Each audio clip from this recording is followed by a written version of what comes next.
Hey, it's Bruce Cook, and this is just another Superhot Pepper Plant update. I think this might be the first video. I'll be able to show off a bunch of ripened peppers. It's mostly going to be out back, but my plants out front here, my new ones, I started growing this season. I'll just show off. I got a few plants that are putting out peppers.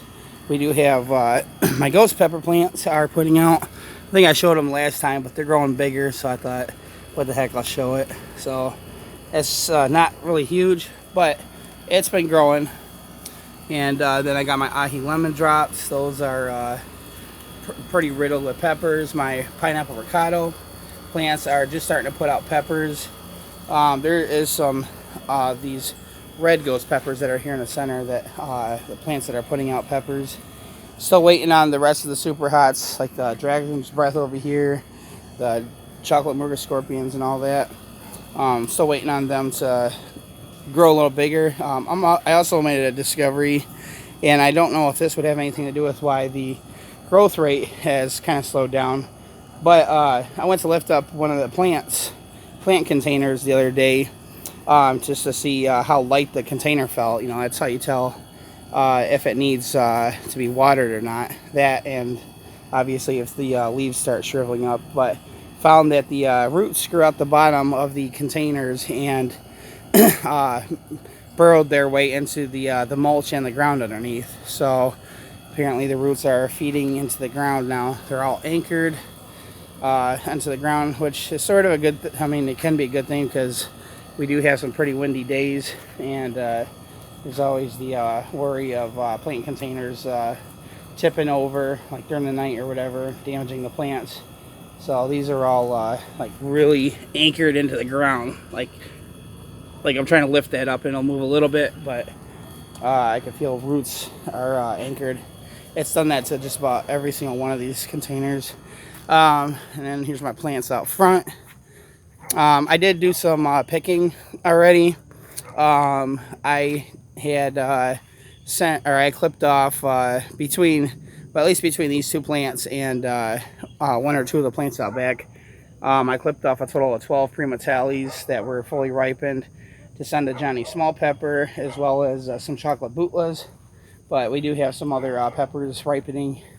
I also clipped off that giant red Marconi pepper that you've seen in the last video. It was fully ripened, so I clipped that off, as well as a couple red habaneros from that plant, that short plant over there, to give to my boss yesterday, because those were plants I gave to him at the beginning of last season, and I just brought them home to nurse them back to health. And but you can see, oh, and finally this plant started putting out I don't know if I think it's its first pepper. And I haven't known until now, at least I think I know now, what this plant was supposed to be, because it was not labeled. There's only one pepper I grow that puts peppers out that looks anything like that. With that tail and the shape of the body, that might be a Primatale. So I might have yet another Primatale plant. That's one of the plants I overwintered last year. Then, let's see, we'll come over here. So that's a red habanero. You can obviously see it's smooth texture and everything. I've had that labeled as a red habanero anyways.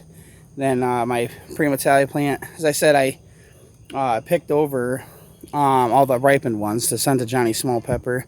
He should actually get that package in the mail today. So this is Wednesday. So still putting out more and more peppers. We got one that's that was actually green a couple mornings ago when I picked those for Johnny. And so it's quickly ripening. Then that's also a Primatale plant. But it's probably going to be a little while before we get more ripened peppers. Because like I said, I did just clip a bunch of them off.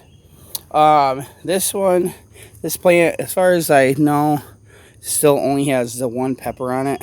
And I'm still thinking that might be a 7-pot Primo. That's kind of what my 7-pot Primo plant last season looked like. And I only even got one pepper out of it last season.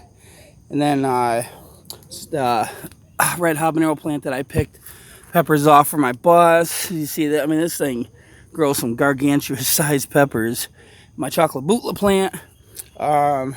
there used to be a pepper hanging over there that was ripening, and I thought it was about ready to be picked less than a week ago, and ended up touching the thing to look on the underside of it, and it fell right off the plant. Discovered it was rotting from the backside. I don't know if an insect got into it and caused it to rot or what, but whatever. And I'm still waiting on these peppers to ripen. They've been on there for quite a while. So we're gonna go out back. That's where I have a lot of peppers that are beginning to ripen. So I had some that had a little bit of orange on them, and the rain seemed to have sped up the ripening process. I thought it did the opposite, but I know my peppers were nowhere near this ripened, at least yesterday morning. So we'll get a couple angles on this. So my first plant, as you're gonna see, is the Carolina Reaper. Oh great, I just got dog food all over my hand. But yeah, Carolina Reaper. This is gonna be a Carolina Reaper I'm gonna be doing a gusher video with. So that thing's been fully ripened here for a few days, and you can see there's more Carolina Reapers that are, see if you can see that, there's a bunch of them on there. So they're on their way to being fully ripened. Untitled plant, see we got a bunch of them that are orange. You know, you can see them all throughout the plant. And then Untitled plant, you see a bunch of these peppers are ripening. And then looks like another one down here is almost red. This plant's still being lazy. No peppers on it yet. So we got flowers on it, just no peppers. And then chocolate bootla plant. Used to be more chocolate bootlas on there. I did clip off a few of them and send them to Johnny, and I've also been snacking on them too. Well, eating with my food rather. So, but that's what's going on with my pepper plants. I haven't done a video showing a bunch of peppers that were either fully ripened or almost ripened, so I thought I would. So I hope you enjoyed, and I'll catch you in the next video.